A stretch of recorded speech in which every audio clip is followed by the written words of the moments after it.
adversity to be great. Say hello to my wife. I'm having what's known as a wardrobe malfunction. She is cutting my hair. This has been a dream of hers. You've endeared me to your millions of viewers. To humiliate me on the air.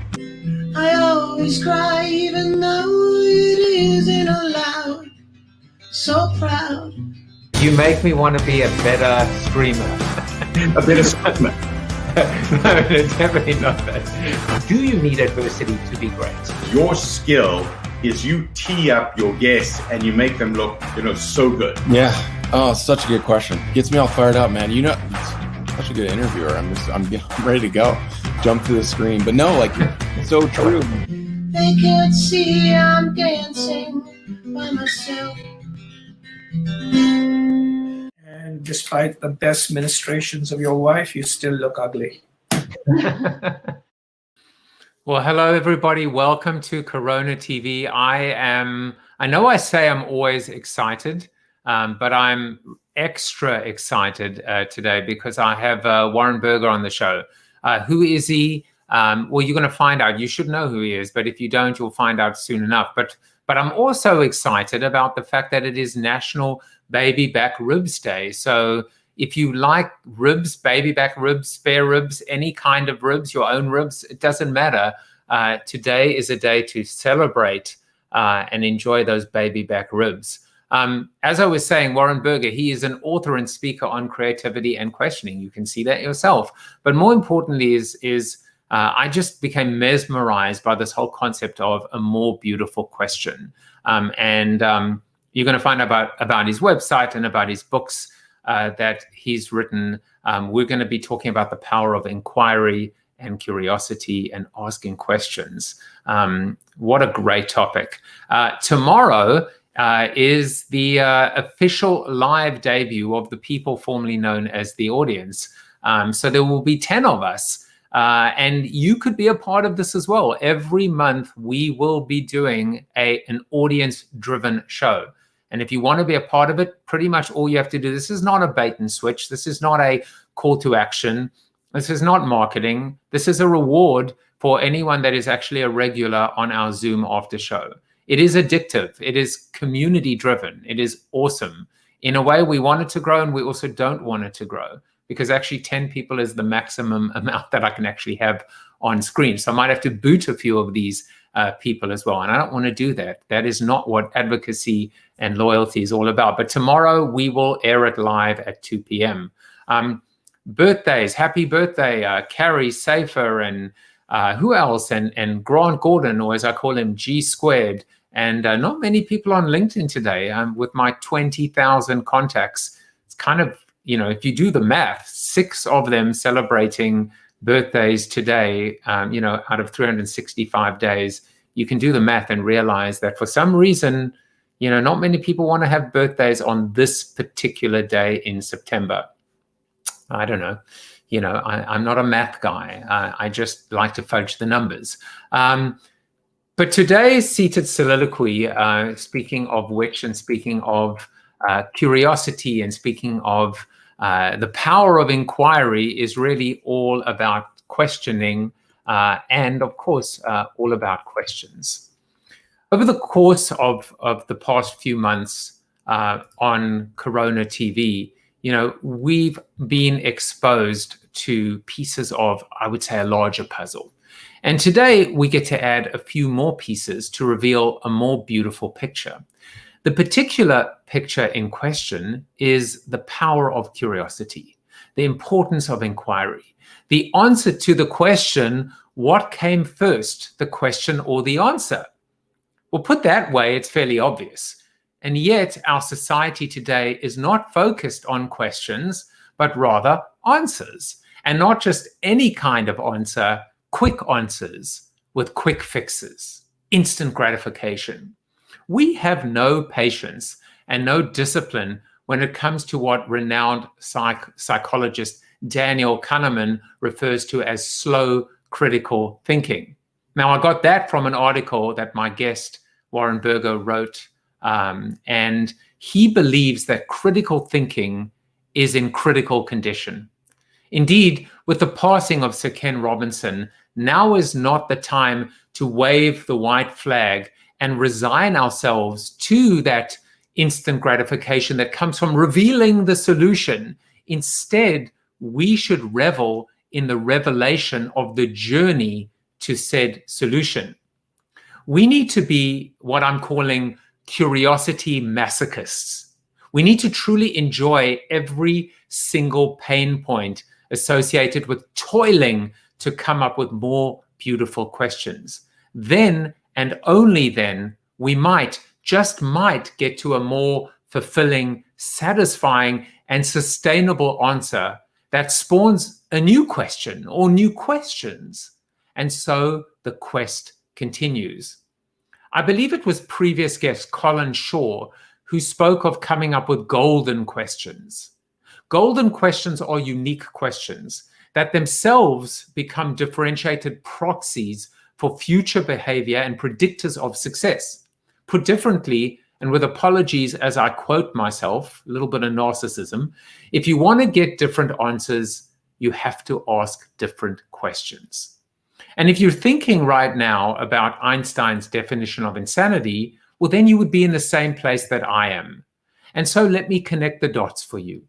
If you want to avoid doing the same thing over and over again, expecting a different answer, then you need to start asking different questions, golden questions, beautiful questions. And so endeth the soliloquy. Any questions?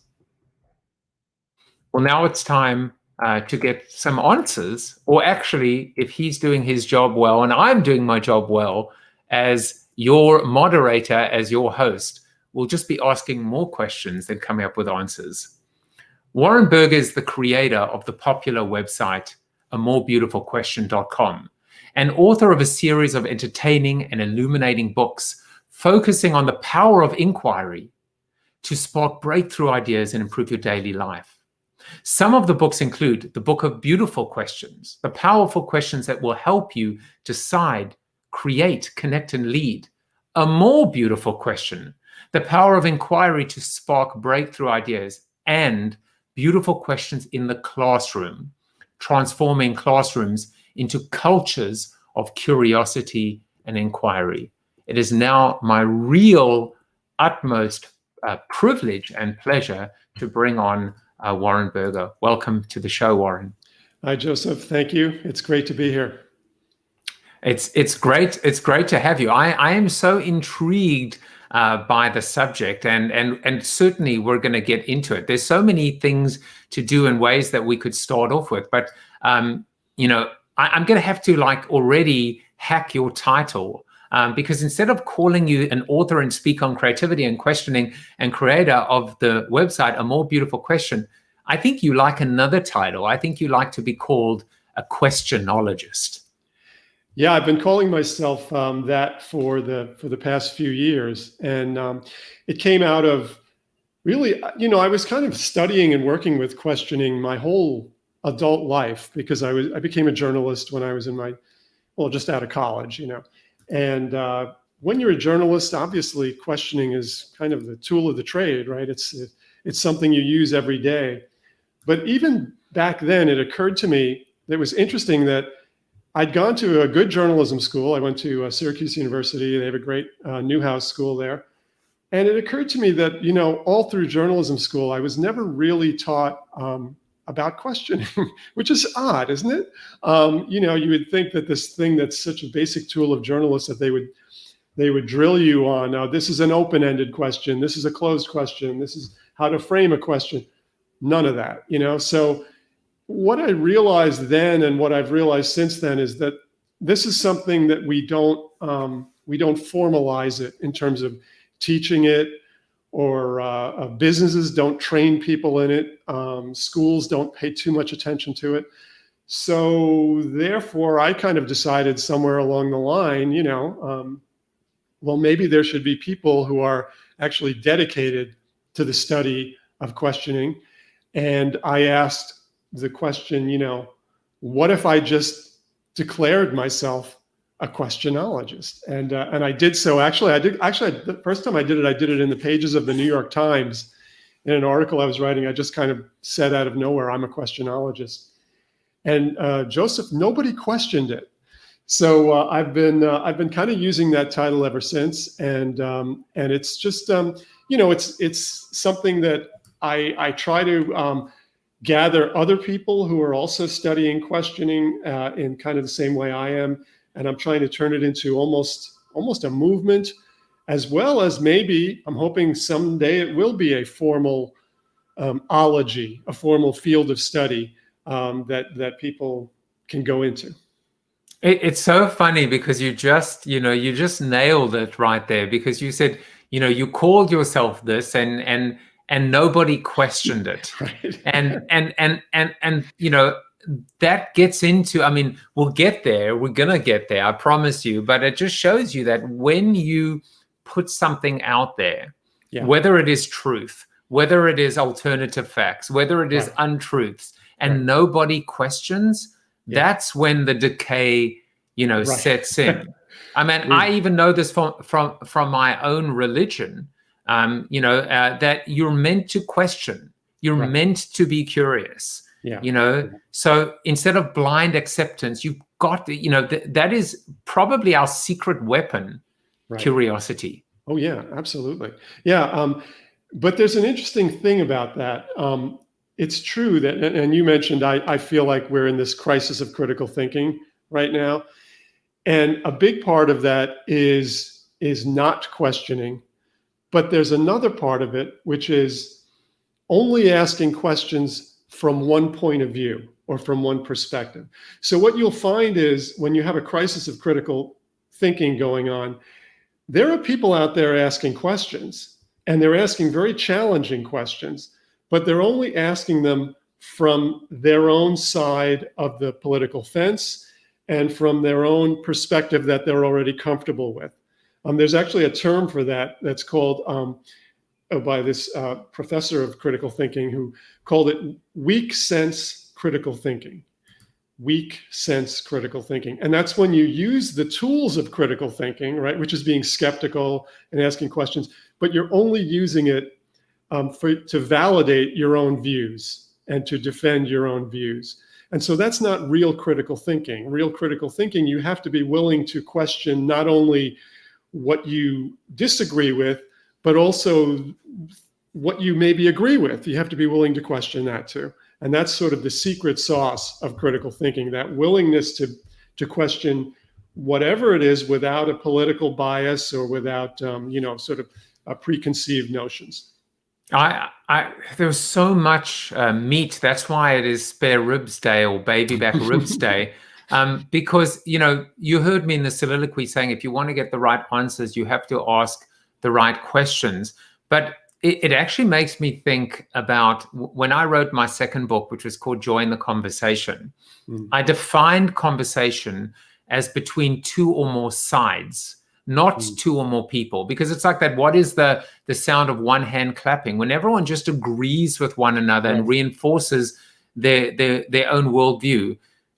Critical thinking or critical questioning, it's almost like it's a contradiction, because where is the constructive criticism? Where is the critical aspect when all we are doing really is just reinforcing that bias, or as you call it, weak? What was that word again?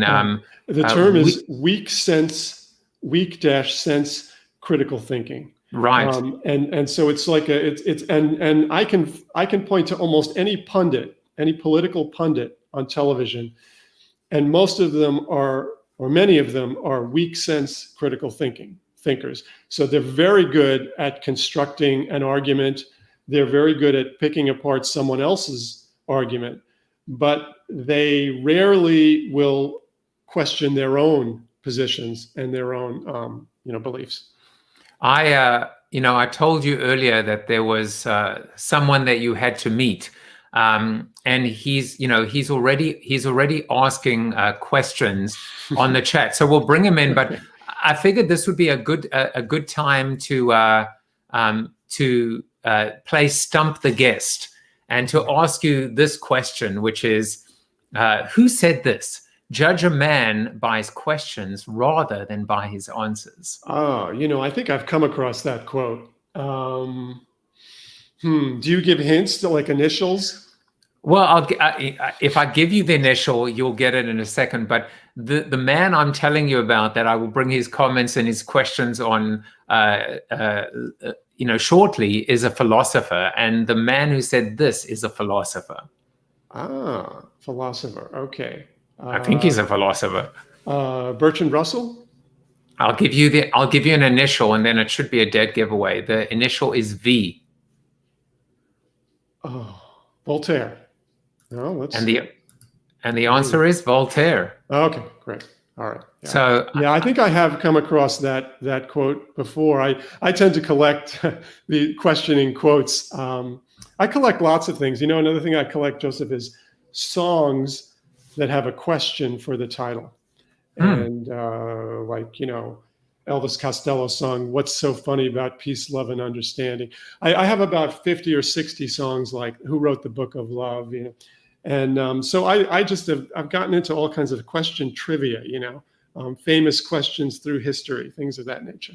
But who did write the Book of Love? The book on love? I think the answer is unclear. It's not important. Have you not been listening? That's right.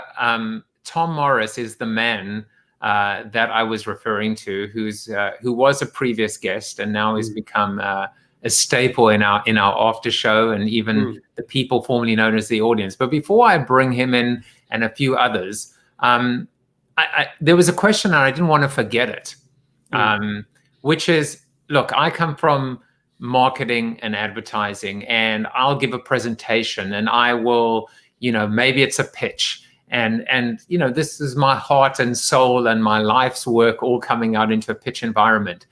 And then we move to the Q&A portion. And the questions that are asked are so unimaginative. They're so underwhelming. They're questions for the sake of asking questions. Yeah. They were like, well, can we translate this into another language? And, have you thought about privacy? They're so obvious and safe. And I almost wonder, because you said it at the beginning, why can't we ask better questions? And if we don't have a really good question to ask, why do we even bother asking it in the first place? Well, I think I think I have an answer to that latter part, which is that we use questions as a tool sometimes that is misused. So we'll use questions, for instance, to actually criticize someone, and so we'll say something like, "What were you thinking? What is wrong with you?" And so we're using questions sometimes as veiled criticism, but we're also using questions sometimes to make ourselves look good. So that's what people are often doing in a meeting. The question is entirely designed for appearance's sake, or it's a question that is intended to get a good response from the boss who may be in the room. The boss, you want the boss to say, "Oh yeah, that's a good question." So I think what's going on is a lot of times when we're asking questions, we're asking what I sometimes call counterfeit questions. And a counterfeit question to me is any question that does not have curiosity at the root of it. So if something else is driving it, some kind of an agenda or some kind of phony thing that you're doing, but there's no real genuine curiosity driving it, then to me it's a fake, it's a counterfeit question. The real questions, the good questions, should be driven by actual curiosity. You should actually be wondering what the answer is to that question. And oftentimes when people ask questions, they're not wondering. They already know the answer, and they ask the question anyway because they want to look good, that kind of thing. I really love that notion of a counterfeit question. Now, let's take a small step back and let's talk about some fun facts, some things about you that maybe people might not know. And I feel like this is probably quite appropriate, which is, I don't know how I found this, by the way, but I had to go into the archives to be able to find this. In fact, no one has even seen this photo before, which is of course completely legit and completely authentic, has not been doctored, which is before you turned to writing books, you were a journalist, you wrote about creativity and pop culture. And in this particular case, tell us about this scene and what you consider to be your favorite celebrity interview.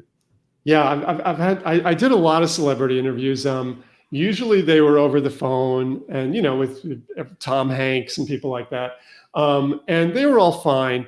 But every now and then I would get a really good one. And this one was with Pete Seeger.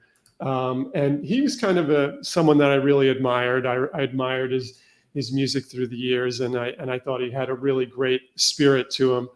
And I had thought, oh, well, maybe I'll interview him over the phone. And Pete Seeger said, well, you're not that far from where I live. Why don't you just come to my house? So I drove to his house, which was in Beacon, New York. And I went there and he invited me in. And it was just such a wonderful setting. There were two dogs that came running up as I was entering the house. And he said, I still remember he said to me, the black one is very friendly. He said, the brown one, I'm not so sure about. Okay. And then he brought me in and his wife made homemade cookies that she laid out for us. And we sat in front of a roaring fireplace. And then the highlight was that, I started talking to Pete Seeger about some of his songs, and he can't talk about his songs without playing them. So he immediately got his banjo and he started to play, as I would say, well, tell me about how you came up with the song, If I Had a Hammer. And instead of talking about, he just went into a rendition of the song and started playing it for me. And it was just one of the more amazing experiences I've ever had. It was almost like getting a personal one-on-one concert in front of a fireplace from this sort of legendary musician. Now, what made that your favorite celebrity interview? And I'm juxtaposing that with what you say have been your least, or were your least favorite, and your most challenging, which was always interviewing comedians. And the kind of lens I want you to respond to or use is, we're talking about questions. We're talking about beautiful questions, or coming up with questions. Right. So what was it about Pete that made it so incredible, and what was so challenging about, contrasting that with comedians? What would happen with someone with Pete and with a great interview like him is, you would ask him a question and it would just open the floodgates of an amazing story. Sometimes he would go into a song as well as a story, but he had all these incredible stories about, when he was blacklisted back in the 50s and all this crazy stuff that happened to him over his life. But every question would just release an amazing story, which is what questions can do, right? Questions they're an invitation to the other person to share. And so they're this amazing bonding tool, right? But what happened with comedians is, it seems like comedians are always on, they're always performing, even when they're not supposed to be performing. And so whenever I would interview a comedian, I would ask them a question and they would respond with a joke or with an attempt to be funny, an attempt to give a funny kind of wisecracky answer to the question.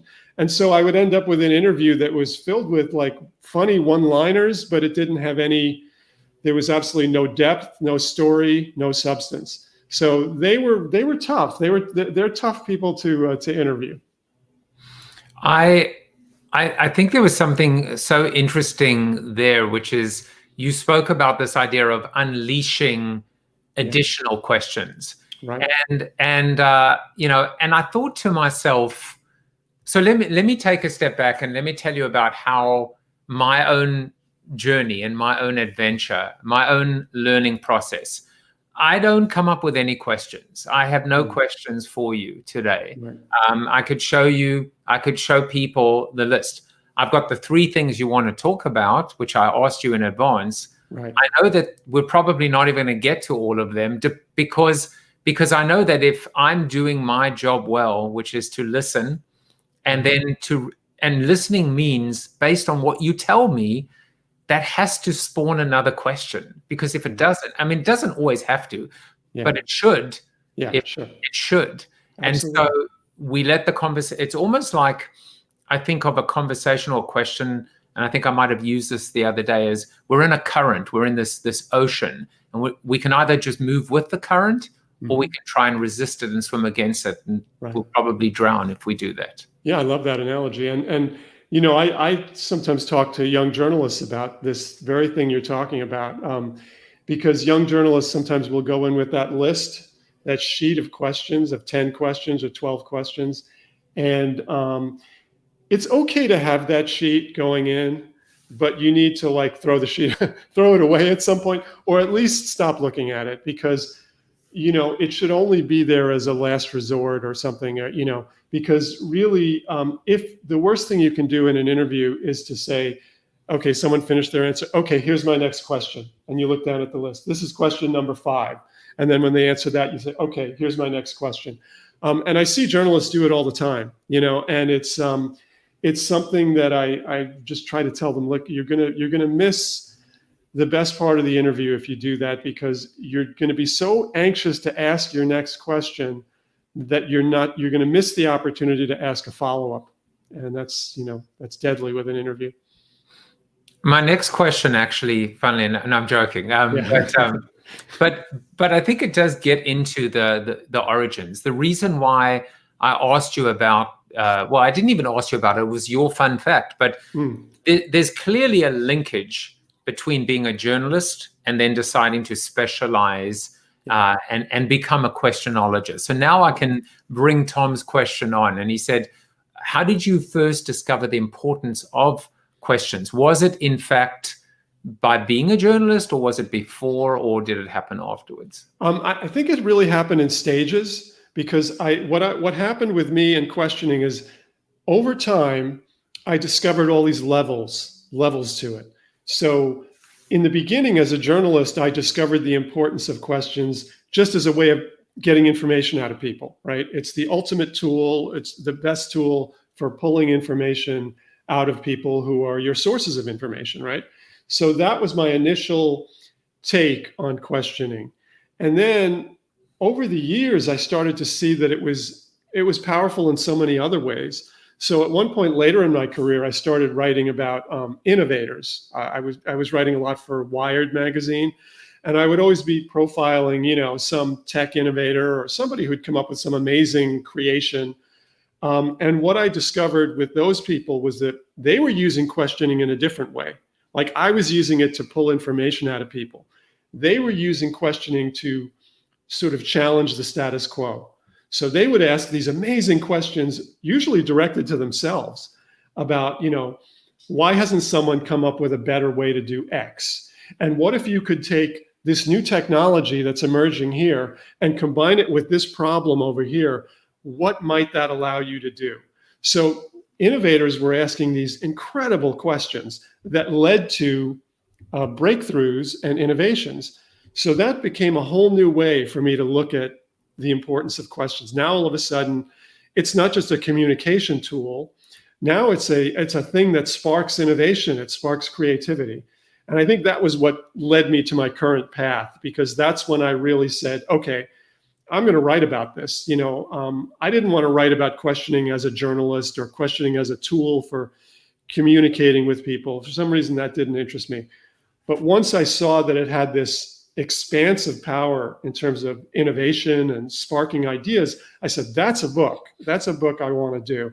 And that became A More Beautiful Question, which is, a lot of that book is about innovation. You know, it's a lot of it is about, so many of great things in our world started with a question. And that became, you know, kind of a driving thing for me. And then since then, I've now gone in other directions. You know, I went from innovation and focusing a lot on, let's say, Silicon Valley or the business world.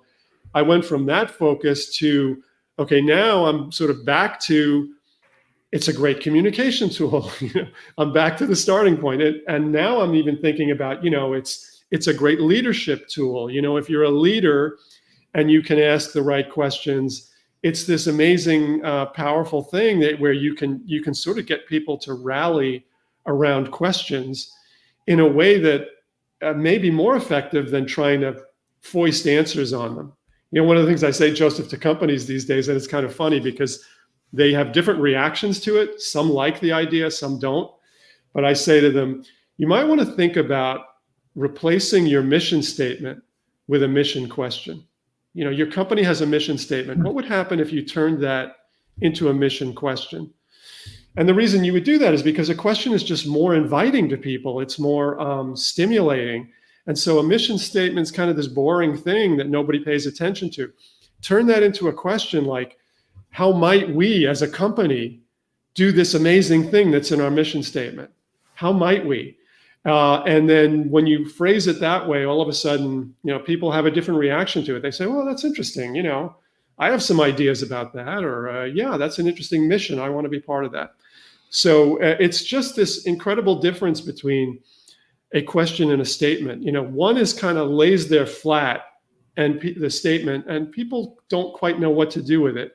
The other is this invitation saying, you know, we don't know the answer. Do you want to join us? Do you want to be part of exploring this? It has a whole different effect on people.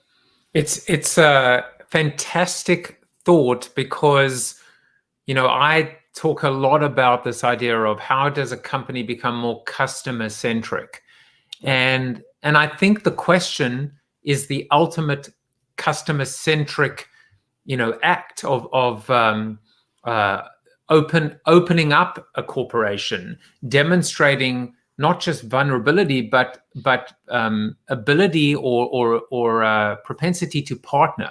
You know, the mission statement says it's all about us, right?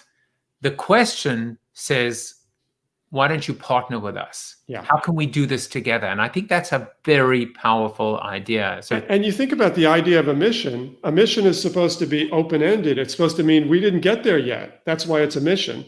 So when you turn it into a statement, it's like you're saying to people, hey, we've already done it. You know, we're this amazing company. We've done it. We've figured it out. And nobody really believes that anyway. So you're much better off phrasing it as, this is what we're trying to do. And we're trying to figure out how to get there, and we want you to help us try to figure it out. So it's, you know, it's funny, Joseph, you know the advertising world, and advertisers figured this out a long time ago. And you'll see that a lot of ads have a question, especially great ads, have a question built into them. You know, got milk is a famous question, you know, or wouldn't you really rather drive a Buick or whatever, you know, so. Or in the political advertising realm, you had the famous question that I think it was Reagan asked, or I think it might have been Reagan's campaign when he was running, asked, "Are you better off now than you were 4 years ago?" So the power of advertisers, if they can get people to ask a question, what they're doing is they're now it's not them trying to persuade you. Now it's trying to get you to persuade yourself of something. So if they can get you to think in terms of a question, you're doing their work for them. And it's very, very powerful. That is powerful. Yinka Charles on LinkedIn said, it's not just powerful, it's insightful. And Steve Garfield said, question, am I loving this? Answer, yes, I am. So there you go. There's an answer to the question. You know, just as a random aside, when I, you know, give a presentation and then we go to the Q&A and people ask questions, and I hear this all the time, and then I say and other people say, that's a really great question. And it actually bugs me. Because it's like, is it really a great question? I'm sitting sometimes with the audience going, I don't think that was a good question at all. Why are you kissing their ass? Like, why would you do that? Yeah. So I'm trying not to say that anymore. But what I will do, the only thing I do now is I say, I've never been asked that question before. So that's the only acknowledgement I will give now. Yeah. Which is, right. And what I'm learning through this CoronaTV journey is it's hard to say what I'm saying, but I'm trying to be able to say, you know what, I actually don't know the answer to that. Right. You know, it's interesting. Joseph, I'm working a lot with teachers now, or I had been in recent months. And one of the things that we say to teachers, me and other questionologists that are working with teachers, is we say, when students ask a question, don't say that's a good question. Because what it does is, the concern is how the other students will react. Because if they think there's only one type of question that's a good question, then they may be reluctant to ask their own question. So you don't want to put this kind of standard on it, like, oh, this is a good question, and if you ask it a different way, maybe it would be a bad question. You don't want to put those kinds of restrictions on young people. You want them to feel like they can ask anything, and you know, any question they ask is worthy. You know, Tom actually wanted to know if you were a kid who asked a lot of questions and irritated his mother like he did. I was. Were you always a curious, were you always a questionologist? I mean, even as a kid, or is it something that I guess one can be trained to become inherently more curious and you know, and build that into your process? I think there's two things to say about that. All kids are questionologists. So I figure between the ages of 2 and 5, I asked about 40,000 questions. And the reason I say that is because I was really just an average kid, and that's what the average kid does. You know, between 2 and 5, the average child asks about 40,000 questions. So there's this incredible thing going on with questioning when we're very, very young. And you know, and it's sort of a tool. It's how we're learning. It's how we're trying to get information that we need in order to grow and make our way in the world. And then what's really disturbing to me is what happens to that figure of 40,000 questions once kids get into school, and particularly as they start to get towards, let's say, their teenage years. It just plummets for most kids. Not all, but for most kids, it plummets, and they're asking less and less questions as it goes along. And this is what, you know, educators are trying to figure out. How do you deal with that? How do you stop that from happening? What's causing it? I think there's several causes for it. Some of it is just social pressures. You know, we don't want to look bad by asking a dumb question. So we get more and more conscious of that as we get older, and so we stop questioning. But some of it is schools too. You know, schools give rewards to the answer. They don't reward a good question. They don't reward a question at all. And so kids pick up that lesson. They learn that very early. They learn that questions are not what is wanted from them. What's wanted from them is a memorized answer. And so that becomes the whole point of the exercise. And they figure that out. And so they stop asking questions. So, you know, the challenge is, how do you reverse that? Because we don't want that. We do not want that happening in our education system. The questioning habit is so critical. And it's going to make the difference when these young people get out there into the world. It really is, especially in a world that's driven by innovation and creativity. If you don't have that questioning tool at your disposal, and you're not inclined to question, then it's going to be a problem. Now, I also want to jump back to another thing you asked, with, you know, are some people just sort of naturally good questioners or naturally curious, and are some people not? I believe everyone has curiosity, and everyone has a natural gift for questioning. There's a writer, oh God, I believe his name is like Ian Lloyd. I'm sorry, I'm blanking on his name, but he wrote a book. Oh, Ian Leslie is his name. And he wrote a book called Curious. And he has some great research in there. But one of the things I really love in Curious that he says, and it comes from research, is that curiosity is a state, it's not a trait.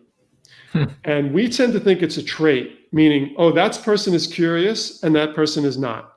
He says, no. The research shows it's a state. It will rise or fall depending on the circumstances and depending on the environment. So if someone enters an environment that stimulates their curiosity, then their curiosity rises. If they enter an environment that discourages curiosity or that makes curiosity seem like a bad thing, then their curiosity will tend to go down. So you can imagine how important this lesson becomes when we're talking about classrooms, because you want to design that environment where curiosity is going to rise in students as opposed to going down. And that's a big challenge. And now you've stepped into it, because I will be tasking you now with getting Ian Leslie on the show. This is what I do. Yeah, you should. He's great. I trap my guests and then Okay. give them homework.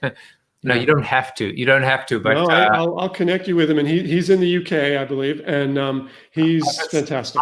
I'll just set Tom on him. He's Okay. my hound dog. But Okay.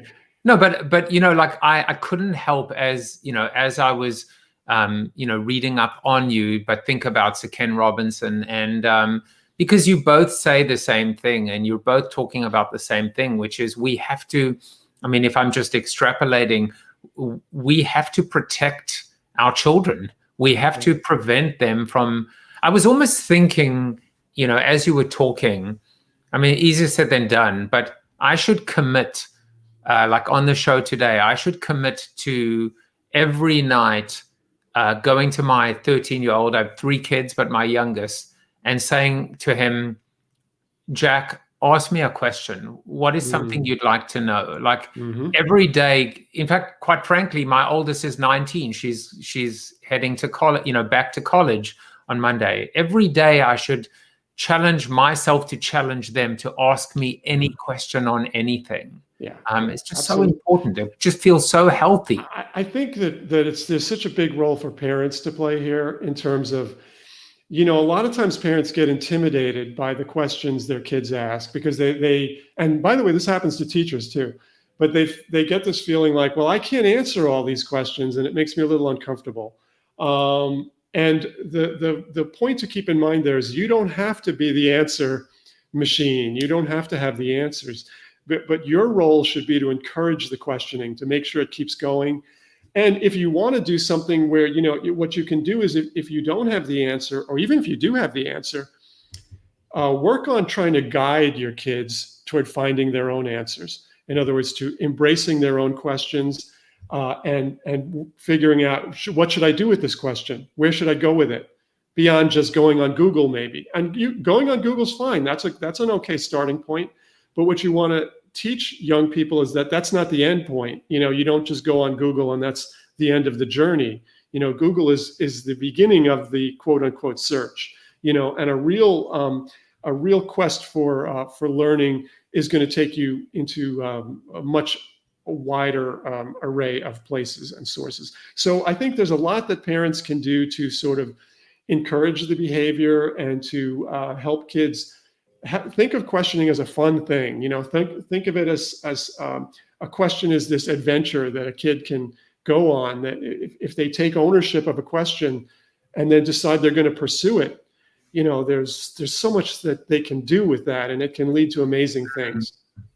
I mean, I have to tell you that I went onto your website, and I've been having so much fun and going down the rabbit hole of more beautiful questions. And one of the things I saw is you can actually find out what your inquiry quotient is. And for those of you that want to take it, you just have to go to amorebeautifulquestion.com/what's your inquiry quotient quiz. Now I did it, and I of course I think of myself as a curious, creative, open-minded innovator, and I scored 4 out of 10.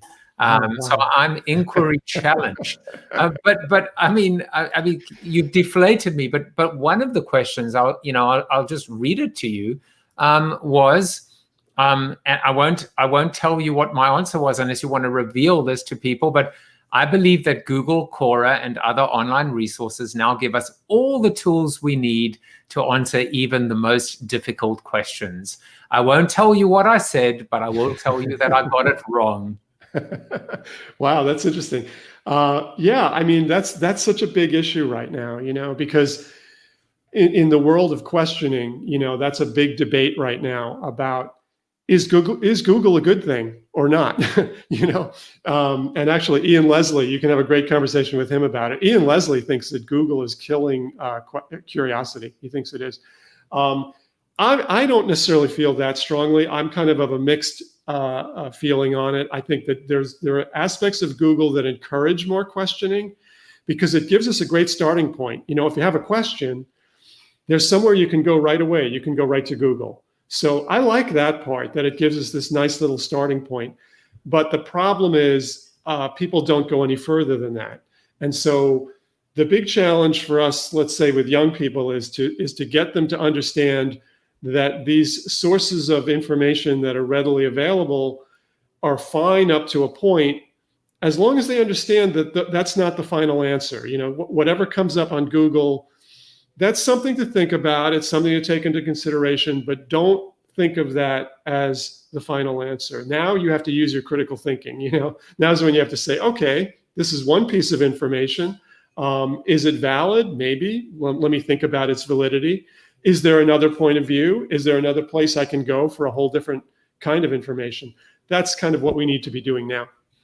And Brigitte Lim Abanda says, Ben Baker advocates flipped learning, an environment that encourages questions. Yeah. And I forget whether I know there's pedagogy and there's right. Omnivogy and hortabogy and carnavogy. But I know gogy, but I know there is a new gogy, an emerging gogy that is absolutely focused now on the inquiry, the students, exactly, whether it's case learning. So there's a whole movement that falls under the umbrella of inquiry learning or inquiry-based learning that includes a lot of this stuff. And of course, in the world of education, it's kind of funny, when I dip my toe in there sometimes, and I'm amazed at how much jargon there is and how people are sort of swimming in their own terminology and stuff. And I tend to I tend to want to move away from that. I have a kind of an issue with jargon and with rigid kind of systems of inquiry. So a lot of times what I'm saying to teachers and educators is, I know you have this, like Bloom's taxonomy of questions or whatever, but I really am not as interested in that. I would rather talk about questioning in a much more informal way. And I would rather present it to students in a very informal way, rather than tell them, you have to learn the 16 levels of questioning so you'll know which question to ask.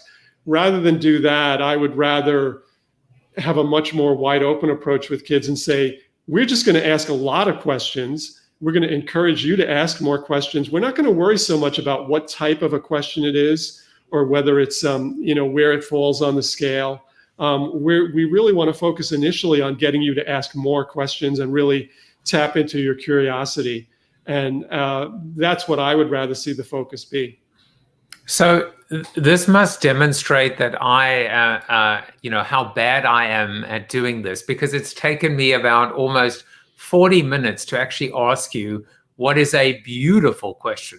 What we have determined is not to say that's a good question. Right. What we've just learned now is the importance of a lot of questions. So quantity is actually important. Very important. But now we get into maybe not quality, because that would imply a good question, but a beautiful question. So I feel this is the perfect time to ask you now to define what is a beautiful question and how does it differ to ugly questions. Well, actually, I was when I was first working on the book, I was initially using the framework of stupid questions, which were replaced by beautiful questions.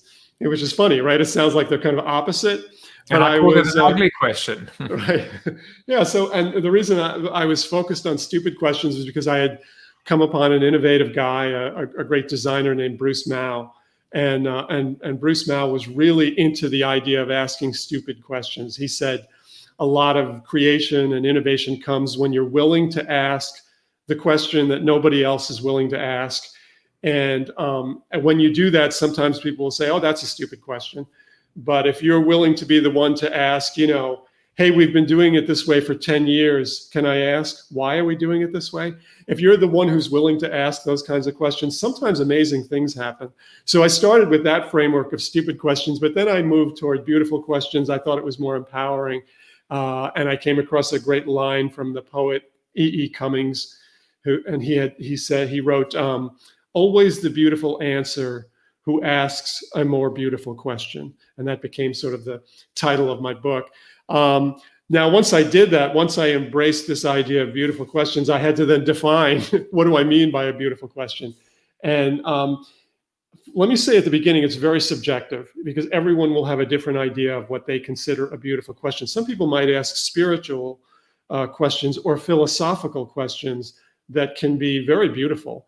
But I was focused at the time I coined this definition on questions that create change or breakthroughs or some type of an innovation.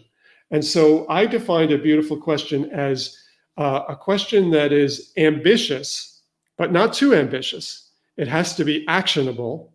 So ambitious, yet actionable, that has the possibility of bringing about a change, any kind of a change.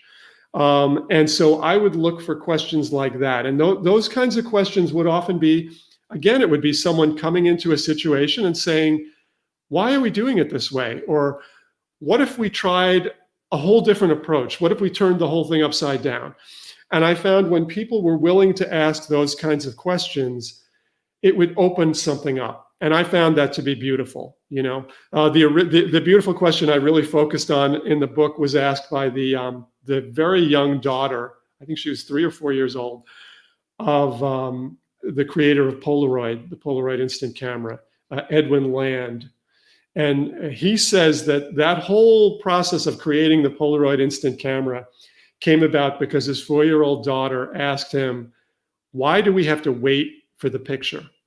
You know, at that time you took a picture, you had to send it away, and it took a while to get developed and printed. And so there was this incredible lag time between when you took a photo and when you saw the results. And this innocent child asked, you know, why do we have to wait for the picture? I want to see the picture right away. Why do we have to wait? And Edwin Land said that question triggered something for him. And he suddenly started to look into the idea of whether you could create an instant camera or not. And so that to me is a beautiful question. You know, it can be very innocent, it can be very simple, but yet it triggers something. Once it's out there, something changes and everybody looks at the issue differently.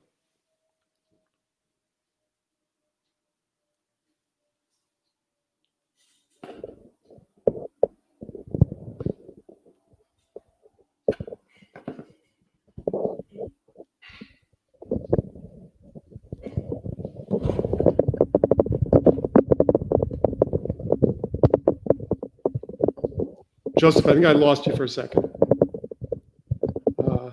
Oh, you know what? I did the thing that I've made the mistake now for the second time, which is I muted myself. Oh, okay. I assumed it was me with my mic. No. Okay. I mean, I was so enthralled that I didn't actually, you know, maybe it's my heavy breathing that I'm so enthralled. Okay. So did I miss a question there? Because if I did, I don't want to miss it. No, you didn't. You just the question is, why is Joseph such an amateur hack? No, but I loved what Jan said, which is a beautiful question is the one that leads me to the next one. But yes. I want to give you 2 other quotes, and one of them is, my narcissism, narcissistic scale is going to increase, because I'm going to quote myself again. I apologize. But here's something else that I often say. There are no dumb questions, only dumb answers. And I actually use this as well in context of when I'm, you know, sometimes I'll finish a presentation and I'll say any questions and nobody raises their hands. And maybe they're a little intimidated because often, you know, the message might be very impassioned and fire and brimstone. And so I'm trying to disarm them to recognize that no matter what you ask me, I'm going to be kind and nurturing back. And the last thing I will ever say is that's a dumb question. Right. Yeah, absolutely. We shouldn't ever say that. Yeah. The other thing that I think of is that RF, I mean, it's attributed to many people, but there are those who ask questions. There are those who ask things and say why, and then there are those who ask things that could be an ask why not. Right. And I think that George Carlin had a good addition to that. Do you know George Carlin's a little addition to that? The comedian George No. Carlin. He said No. there are some people that ask, look at the way things are and ask why. There are some people that look at things that might be and ask why not. There are some people that have to go to work and don't have time for all that shit. That's just true.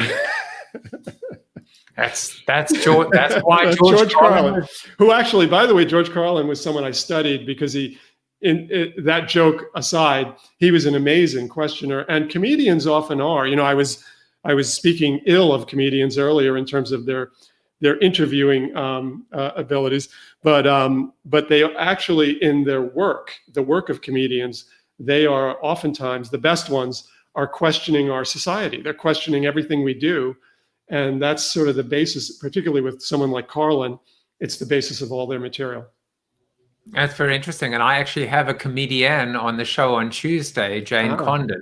And so I absolutely will. Yeah. Well, in the time we have left, there's so much I want to ask you, but now I'll just say that if you want to continue to find out more and learn how to and become so much more comfortable with the idea of a beautiful question, maybe even sometimes somewhat ugly, because ugly and beauty are in the eyes of the beholder. Warren wrote the book of beautiful questions. He wrote a more beautiful question, and then of course beautiful questions in the classroom. But more importantly, there's a fantastic website to go to. And of course, that website is amorebeautifulquestion.com. I'm going to give you a whole bunch of calls to action or ways that you can connect with Warren. And I'm also going to tease you in terms of coming and hanging out with us in the Zoom after show. Because, you know, what I'd like to do, Warren, is I'd like to discuss something that I know is on your mind right now, which is this idea of a critical thinking crisis. And maybe we can get into that and of course just take questions from the community. But here are some things you can do besides obviously go to the website. You can sign up at amorebeautifulquestion.com to get I don't know why it's occasional. It should be more frequent than occasional, but an email newsletter from Warren. You can also get a download link to get a free ebook with tips from his interviews with over 50 famous creative thinkers, and they are certainly famous thinkers at that. You can, of course, connect with Warren on the socials. They are scrolling at the bottom of the screen right now. And of course, find many different pieces of content and ways to connect through the website and of course, warrenberger.com. Anything else that you would want to add before we head on over to the Zoom after show? The only thing I would say, I often say this as sort of as a closing thing, is I invite people to find their own beautiful question. Think of it almost as a New Year's resolution, but you don't have to do it on New Year's, and it doesn't have to be a resolution. A resolution is a statement, right? I'm going to do this, I'm going to do that. Think of it as a question you can come up with that you can pursue. It might begin with, you know, how might I do more of X, or what if I wanted to blah, blah, blah. Think about creating a question. You don't have to have an answer to it. In fact, you probably shouldn't have an answer to it. If it's a good, ambitious question, come up with that question and then make it something that you own and you pursue over time. So I'm definitely not going to let you off the hook that easy. I was going to, but and I'll give you my beautiful question. I want to know what yours is. I want to know what yours is right now. What's a beautiful question in Warren Berger's mind right now? I think my beautiful question, because I don't have the answer to it, which is, if it's true that they say do what you love and the rest will follow. So my beautiful question is, can I continue to do what I love, which is CoronaTV, which is talking to people like you, and hope for a good and a positive outcome for myself, my family, my community. That is my continued, journey? That's my beautiful great. question. That's wonderful. Yep. And that what to me, a beautiful question is something you should be able to really stay with and expand. The question can expand over time. So mine, as you probably would guess, has to do with questioning. And it's really around, it's been changing all the time and morphing. At first it was just like, how can I write a book that will, get the word out about questioning? And now it has kind of morphed into, how might I create and expand a movement around questioning? What are the various ways I can do that? And where do I want to take that movement? What areas should I be focusing on? So that's kind of my beautiful question. It's one I could pursue my whole life, because there's just no end to that. And it probably will change shape from time to time. Like certain times I may be more focused on the education world. So the question may be more focused on that. But other times I may shift it into a different area, and maybe shift it into my own life. How might I use the beautiful questioning things I've learned to improve my own life? I might end up shifting the questioning to that. Well, I would love to tell you that I actually have an answer for your question, but I would not be true to this concept of open exploration. But I would say you are on your path by building this community, by building this philosophy, by continuing where Sir Ken Robinson and others either left off, or you're part of the same group and team, by being gracious with your time to come on the show and to share with us so many, I would say, life-changing insights. It truly has been a pleasure and a privilege. So thank you from the bottom of my heart. And now we get to continue that conversation on the Zoom after show. I'm looking forward to it. Thank you, Joseph. And I should say to you, those were great questions you asked, of course, and I really enjoyed the conversation. Well, guys, I'll be back tomorrow with the people formerly known as the audience. But right now you can watch on YouTube on coronatv.show, or otherwise bit.ly/coronatv after show. Goodbye and see you tomorrow. Thank you for watching Corona TV with your host, multiple author and global keynote speaker, Joseph Jaffe. Corona TV is the show about hope, positivity, optimism, and if there's time left over, a little bit of marketing. The after show on Zoom starts right now at bit.ly/Corona TV After Show. If you like the show, tell a friend or two. Please subscribe to the show at coronatv.show. And if you want to get inside news, previews of upcoming guests, and much more, text Corona TV to 66866 or visit josephjaffe.com/subscribe to sign up for the show's newsletter. And despite the best ministrations of your wife, you still look ugly.